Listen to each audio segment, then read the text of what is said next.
तर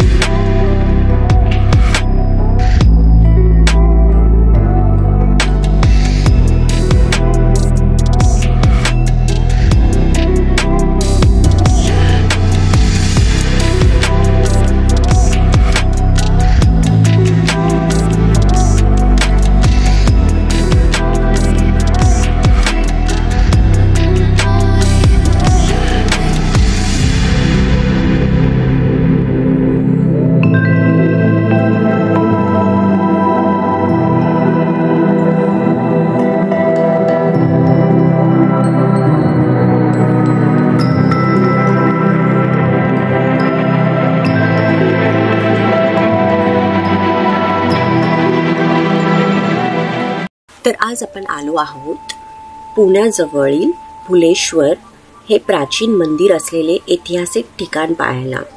हे ठिकाण महादेवाच्या पांडवकालीन मंदिरासाठी प्रसिद्ध आहे. मुळात हे ठिकाण मंगलगड असे होते. 13व्या शतकात देवगिरीकर यादवांच्या कारकिर्दीत महाराष्ट्रात अनेक हेमाडपंथी मंदिरे निर्माण करण्यात आली. ह्या शतकाच्या मध्यास भुलेश्वर मंदिराचे बांधकाम झाले असावे.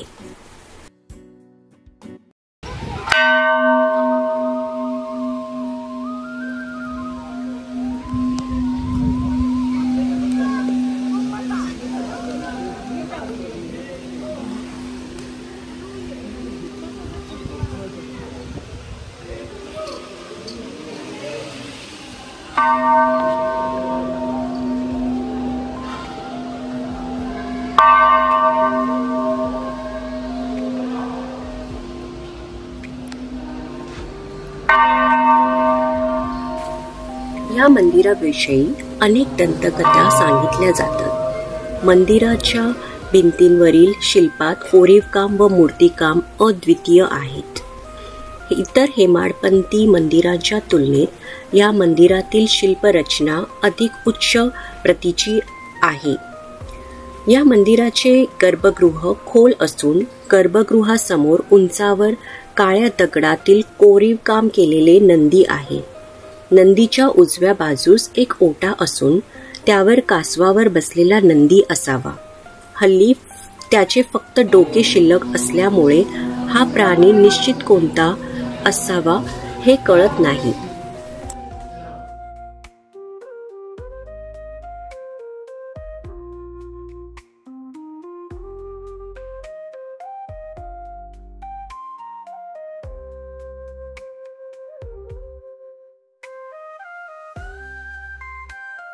अशी मान्यता आहे की ह्या नंदीमागच्या खिडकीमधून सूर्यदेव स्वतः महादेवांवरती अभिषेक करतात.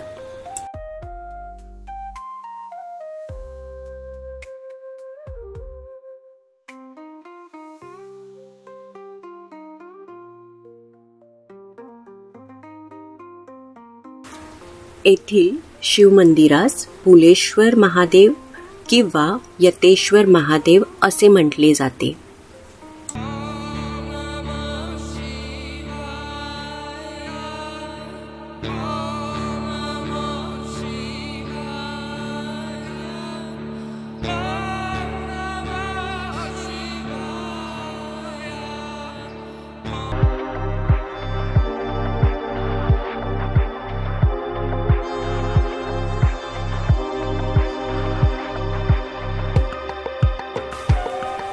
या मंदिरात मोठ्या प्रमाणात मानवी व देवतांची शिल्पे आहेत. देवळाभोवती असलेल्या ओवऱ्यांमध्ये अनेक देवतांच्या मूर्ती असून काही ओवऱ्या रिकाम्या आहेत. मुख्य सभामंडपाच्या भोवती असलेल्या अर्धभिंतींवर युद्धप्रसंग, सिंह, हत्ती इत्यादी प्राणी व रामायण महाभारतातील प्रसंग कोरलेले आहेत. मुघल आक्रमकाच्या काळात बऱ्याच मूर्तींची तोडफोड करण्यात आली आहे.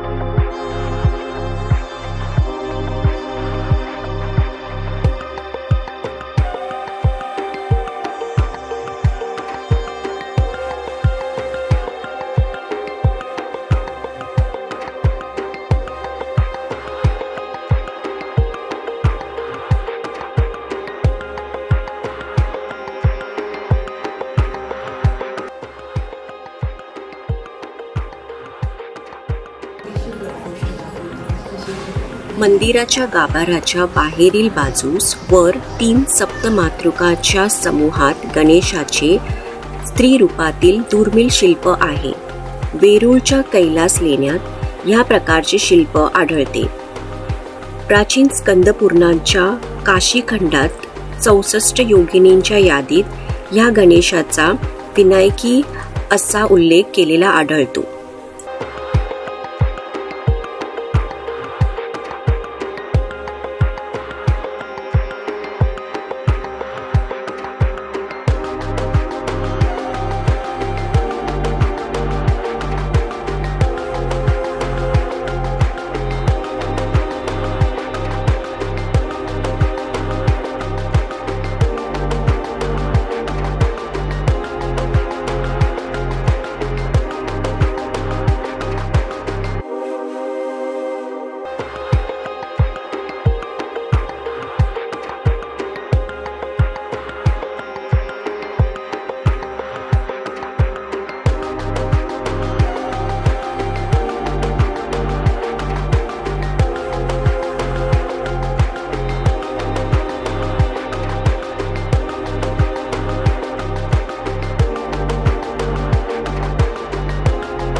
रामायण व महाभारतातील प्रसंग भारतातील इतर मंदिरांपेक्षा येथे जास्त ठसठसीत व रेखीव आहेत. द्रौपदी स्वयंवर, शरपंजरी भीष्म, हत्तीला आकाशात फेकणारा भीम ही कथाशिल्पे अधिक जिवंत वाटतात. मातृका देवी, गणपती, विष्णूंचे अवतार, योद्ध, पक्षी इत्यादी विविध प्रकारचे शिल्पकार मंदिरात आढळतात.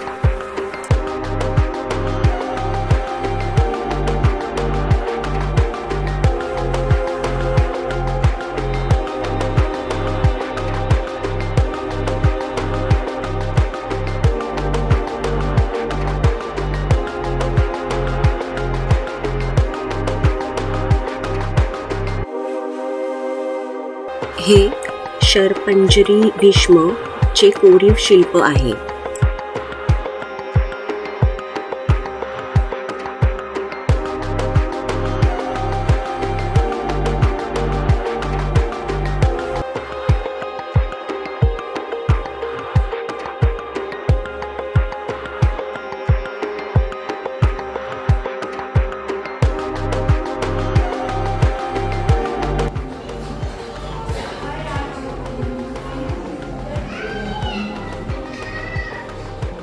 मला विष्णू आहेत आय थिंक ते शेषनागांवरती तसं दिसतं. तिथे शंख पण दिसतंय. थोडं खंडित झालंय बट आय थिंक फिगरिंग तर तोच आहे.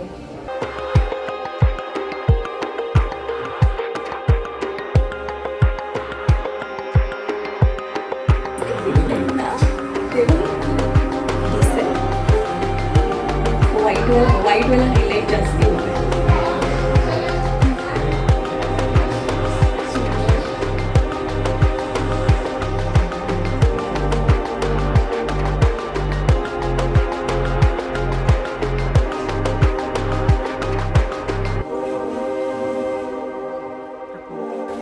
सिंहगडावरून निघालेल्या सह्याद्रीच्या रांगेत मालसिरस गावाच्या उत्तरेस भुलेश्वर मंदिर हे आहे.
तर या मंदिराला भुलेश्वर हे नाव का पडले असावे हे या मंदिराच्या आत गेल्यावरच कळते.